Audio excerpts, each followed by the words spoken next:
ወንድሜ እንዳለው በሁለት አይነት መልክ አሳይቶናል።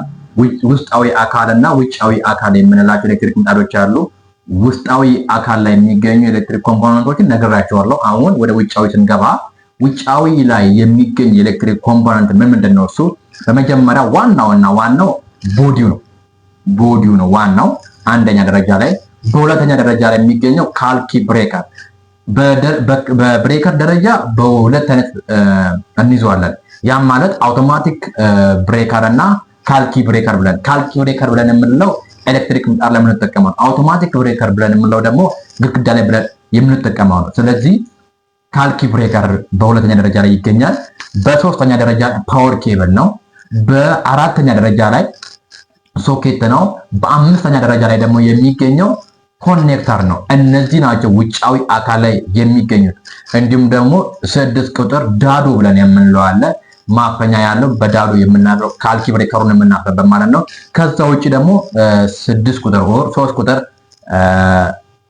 ቢት ያለች እሷን በማሰር ያን ሲስተም ሙሉ መስራት እንችላለን ማለት ነው። ይህ ነው ውጫዊ አካል ላይ የሚገኘው። ዲስአድቫንቴጅ ወይንም ደግሞ ችግር ሊያስከትል የሚችለው ያን ችግር ደግሞ ሶልቭ ማድረግ እንዴት እንችላለን ብሎ ላለ ጥያቄ ደግሞ እንዴት ነው እሱ ችግሩን መፍትሄ የምንሰጠው? 2.5 ዋየር አለ፣ 4 ሚሊ ዋየር አለ። እንዲሁም በፓወር ኬብልም እንደዛው ደግሞ 2.5 ፓወር ኬብል አለ፣ 4 ሚሊ ፓወር ኬብል አለ። ለኤሌክትሪክ ምጣድ መጠቀም ያለበት 4 ሚሊ ፓወር ኬብል ነው። ፓወር ኬብል ኢንፑት ይገባል፣ አውትፑት ይወጣና ወደ በኮኔክተር አማካኝነት ከወራጁ ጋር ይገናኛል ማለት ነው። ስለዚህ ያን ከተጠቀመን እንዲሁም ደግሞ ችግር ሊያስከስት የሚችለው በዋናነት ሉዝ ኮኔክሽን ሲኖር ነው። ሉዝ ኮኔክሽን ብዬ ስላችሁ ካልኪ ብሬከር ላይ ኢንፑት የሚገባው ፓወር ኬብል በደንብ ካልታሰረ እዛ ፓርት ላይ የመቅለጥና የመጨስ ነገር ብሬከሩን የማቀጠል ነገር ችግር ያስከትላል። ሉዝ ኮኔክሽን መኖር የለበትም። እንዲሁም ደግሞ አውትፑት ላይም እንደዛው ማለት ነው። አውትፑት ላይ ሲወጣ በደንብ አድርገን በማሰር በቢቲ በደንብ አድርገን በማሰር ያ ሉዝ እንዳይኖር ያን ችግሩን ሶልቭ ማድረግ እንችላለን በዚህ አይነት መልክ ማለት ነው። ይህንን ይመስላል። ወንድሜ ሌላ ጥያቄ ካለ ማስቀመጥ ይችላል። እንቀጥላለን።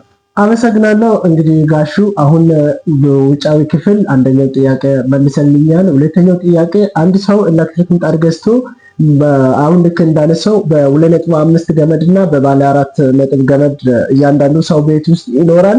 እንግዲህ ሰው በቤት ውስጥ ካለው ገመዱ በ2.5 ገመዱ ላይ ኤሌክትሪክ ምጣድ ብገጥም ምን ችግር ይፈጠራል ብትመልስልኝ? ኦኬ እሺ፣ አሪፍ ጥያቄ ነው። በደንብ ተከታተሉን እና አሁን ወንድማችን እንዳለ በ2.5 ዋየር እንዲሁም ደግሞ 4 ሚሊ ዋየር አለ ብሎናል። ስለዚህ በ2.5 ዋየር ኤሌክትሪክ ምጣድ ብንጠቀም ምን ችግር አለው? በነገራችን ላይ ልታስተውሉ የሚገባው ነገር በ2.5 ዋየር የምንጠቀመው ኤሌክትሪክ ምጣድ አለ። ወንድማችንም እንደዛው በ2.5 የሚሰራ ኤሌክትሪክ ምጣድ የሚሸጠው ኤሌክትሪክ ምጣድ አለ። ስለዚህ በ4 ሚሊም የሚሰራ የኤሌክትሪክ ምጣድ አለ፣ በ2.5 የሚሰራ የኤሌክትሪክ ምጣድ አለ። 4 ሚሊ ዋይር የሚፈልገው በተቀማጭ ሆኖ ከ50 ሳይዝ በላይ የሆነ ለምሳሌ ከ56 ሳይዝ በላይ የሆነ 56 ሳይዝ አለ፣ 57፣ 58፣ 59 ድረስ አለ፣ እስከ 60 ድረስ አለ።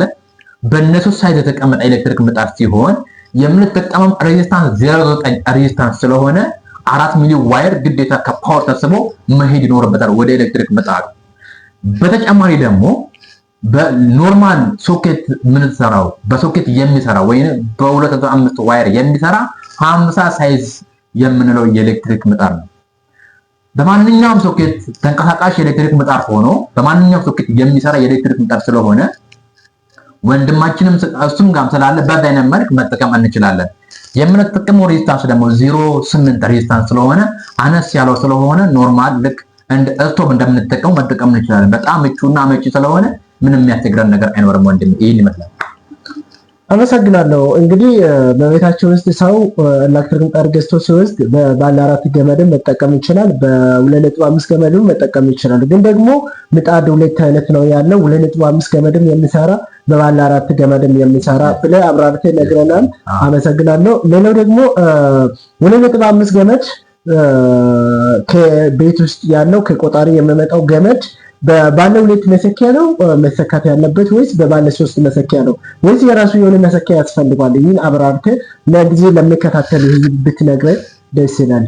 ኦኬ እሺ፣ መሰኪያ ነው። ስለ መሰኪያ ስናወራ አነስተኛዋ የኤሌክትሪክ ምጣድ ብለን ያልኳችሁ በኖርማል ሶኬት ላይ የሚሰራ ወይንም በ2.5 የሚሰራ የኤሌክትሪክ ምጣድ አለ ብዬ ያልኳችሁ በማንኛውም ሶኬት የሚሰራ ነው። ያ ማለት 2.5 ዋየር ብቻ ይሁን፣ ግድግዳ ላይ የሚገባው 2.5 ይሁን። ከዛ ውጪ ኖርማል ለስቶቭ የምንጠቀመው ሶኬት አለ። አከራይና ተከራይ እንኳን የማጨቃጨቅ በጣም ፓወርን ሴቭ የምታደርግ በጣም ምቹ የሆነች የኤሌክትሪክ ምጣድ ስለሆነ በዛ አይነት መልክ መጠቀም እንችላለን። ስለዚህ ማንኛውም ሶኬት መሆን ይችላል። ለስቶቭ ኖርማል የምንጠቀመው ሶኬት ለኤሌክትሪክ ምጣድ መጠቀም ይችላል። የትኛውም ማለት ነው በ50 ሳይዝ የምንጠቀመው ወይም አነስተኛዋ የኤሌክትሪክ ምጣድ ብለን የምንላት ማለት ነው። ለየት የሚያደርገው ከ50 ሳይዝ በላይ የሆነው ከ56 ሳይዝ በላይ የሆነው እስከሱ ደረጃ ድረስ ያለው ሲስተም ምንድነው? እሱ ባለ 3 መሰኪያ የምንለው አለ። ጥቁር ሶኬት ሆኖ ተቀባይና ሰጪ የምንለው ሶኬት አለ። እሱ ለየት ስለሚያደርገው በዛነ መልክ ነው የምንጠቀመው። የሚለየው ሁለቱን ያ ነው።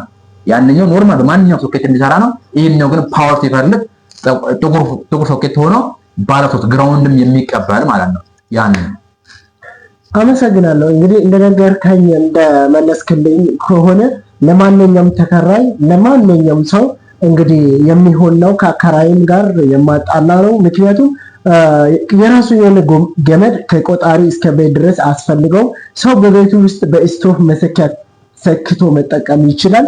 አንዴ ስቶቭ አንዴ ምጣድ ሰክቶ መጠቀም ይችላል። በዛ ላይ ደግሞ ከቦታ ወደ ቦታ ተንቀሳቃሽ ነች፣ ቀለል ያለችም ነች እያልክ ነው ያለው። ለሰው ምቹ እንደሆነ እየነገርክ ነው። ከዚህ በፊት እንግዲህ ወንድሜ ጋሹ አንተም እንደምታውቀው እኔም እንደማውቀው ይህ ምጣድ ለብዙ ሰዎች እየሰራና ያደረሰን እንገኛለን። ብዙ ሰዎች ደግሞ ያ ምጣድን እየገዛና በጣም አሪፍ እንደሆነ እየመሰከረም ይገኛል። ሌላም የማውቁት ይህን በዚህ አጋጣሚ በደንብ እንዲያውቁ በምለው ነው ይህን ቪዲዮ ሰፋ አድርገን እንድናወራ እንድንሰራ የተገደድ ነው አይደለ ጋሽ? እንግዲህ አሁን የምጣድ ንግግር ይሄን ይመስላል። ሌላው ደግሞ ኬብል ምን አይነት ነው መሆን ያለበት? ለምጣድ የምንጠቀመው ኬብል ገመድ ካለን ኬብል አለ። ኬብል 1.5 ነው ወይስ 2.5 ወይስ ባለ 4? የትኛው ነው ይበልጥ ለምጣድ የምንመካረው? ኦኬ እንዳልኩት ቅድም እንዳልኩት ምንድነው እሱ በ2.5 ዋየር የሚሰራ ምን አለ ብያቸዋለሁ፣ ምጣድ አለ ብያለሁ። ስለዚህ በ4 ሚሊ የሚሰራ ምጣድ አለ፣ በ2.5 የሚሰራ ምጣድ አለ። ስለዚህ ከዛ ከቆጣሪ የምንስበው በ4 ሚሊ ዋየር ሆኖ ሳለ እዛው እንትን ላይ የምንጠቀመው የኤሌክትሪክ ምጣዱ ላይ የምንጠቀመው ከ56 ሳይዝ በላይ ከፍ ላለው ጥያቄ እንዳቀረበልን ማለት ነው ወንድማችን። ከ56 ሳይዝ ከፍ ያለው ምጣድ ላይ የምንጠቀመው በ4 ሚሊ ኬብል ብለን የምንለው አለ። በኬብል ደረጃ 2/5 ኬብል ብለን የምንለው አለ። 2/2.5 ብለን የምንለው ኬብል አለ። 2/4 ሚሊ የምንለው ኬብል አለ። መጠቀም ያለብን 2/4 ሚሊ ኬብል ብለን የምንለው ለኤሌክትሪክ ምጣድ መጠቀም እንችላለን።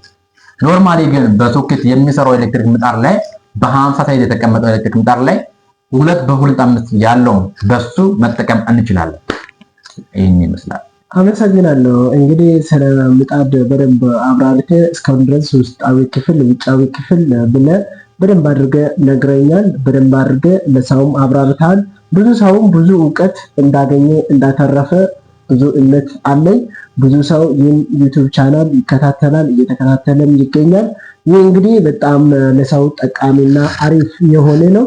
ከዚህ በላይ የተሻለ ሀሳብና ርዕስ ይዘን እንገኛለን። ቀጣይ የተሻለ ነገር ለሰው እየሰራን እናደርሳለን። ሰው ደግሞ ይህን ቪዲዮ ላይክ፣ ሳብስክራይብ በማድረግ መተባበርና ማበረታታት ይኖርበታል። እንግዲህ ለሰው አንድ የምታስተላልፈው መልእክት ካለ አስተላልፍ። ከዛ ሀሳባችን የምንቋጭ ነው። ኦኬ እሺ፣ እናመሰግናለን ስለተከታተላችሁን፣ አብራችሁን ስለሆናችሁ እናም ደግሞ እያበረታታችሁን ስላለ ከልብ እናመሰግናለን። ወንድሜ እንዳለው እንግዲህ ይህን ስራው እየሰራ ነው የምንገኘው። ከኋላም ይኸው እንደምትመለከቱት እንግዲህ ስቶቭ በዲስ ስቶቭ እንዲህ በተለያየ ዲዛይን በጣም ብዙ አይነት ስቶቮችን ምጣዶችም እንደምታዩዋቸው አሉ ማለት ነው። ከሸክላ ጭምር ማለት ነው። ጠቅላላ አሉሚኒየም ሻካራ ምጣድ ለምንለው ልሙጥ ምጣዱ ለምንለው እንዲሁም ደግሞ የሳጥን ምጣዱ ለምንለው አለ። በተጨማሪም ደግሞ ሳጥን ስቶቭ ብለን የምንለው አለ። በጣም ብዙ አይነት የኤሌክትሪክ እቃዎች በዚህ ስለሚገኙ እናንተ እየመጣችሁ እንዲሁም ደግሞ እየደወላችሁ መጠቀም ትችላላችሁ፣ መውሰድ ትችላላችሁ። በጣም በዲስካውንት እናስተናግራቸዋለን። እንግዲህ ይህንን ይመስላል። ወንድም የምትለው ነገር ካለ? አመሰግናለሁ። ዛሬ አንተን ስላገኘሁ ደስ ብሎኛል። ቀጣይ በሌላ ርዕስ እንገናኛለን። እስካሁን ድረስ ጊዜ ስታችሁ ስለተከታተላችሁ እጅግ አድርጌ አመሰግናለሁ። ሳብስክራይብ ቪዲዮ አድርጉት። የሱንም የዩቲዩብ ቻናል ኮሜንት ላይ አስቀምጥላችኋለሁ። የገባችሁ የተለያዩ ትምህርቶች አሉ፣ መማር መከታተል አትርሱ። በዛም ዩቲዩብ ቻናሉ ሳብስክራይብ አድርጉለት። እንደነገርኳችሁ 17,000 እና ከዛ በላይ ተከታይ ያለው ዩቲዩብ ቻናል አለው። በዛ ላይ ደግሞ 800,000 ከዛ በላይ ቪው ያለው አናላይዝ ያለው የግሩፕ የዩቲዩብ ቻናልም ነው። አመሰግናለሁ። እስካሁን ድረስ ጊዜ ስታችሁ ስለተከታተላችሁ እጅግ አመሰግናለሁ። እሺ፣ እናመሰግናለን። መልካም ቆይታ ይሁንላችሁ። በቀጣይ ቪዲዮ ደግሞ በአሪፍ ሁኔታ ሰርተን እናምጣላችኋለን። ለዚህ ቪዲዮ አዲስ የሆናችሁ ካላችሁ ሰብስክራይብ፣ ላይክ፣ ሼር ያደረጋችሁ ለብዙ ተደራሽ እንድታደርጉልን ከታላቅ አክብሮት ጋር እንጠይቃችኋለን። መልካም ቆይታ ይሁንላችሁ። ሌትስ ጎ። አመሰግናለሁ። ዋው ዋው ዋው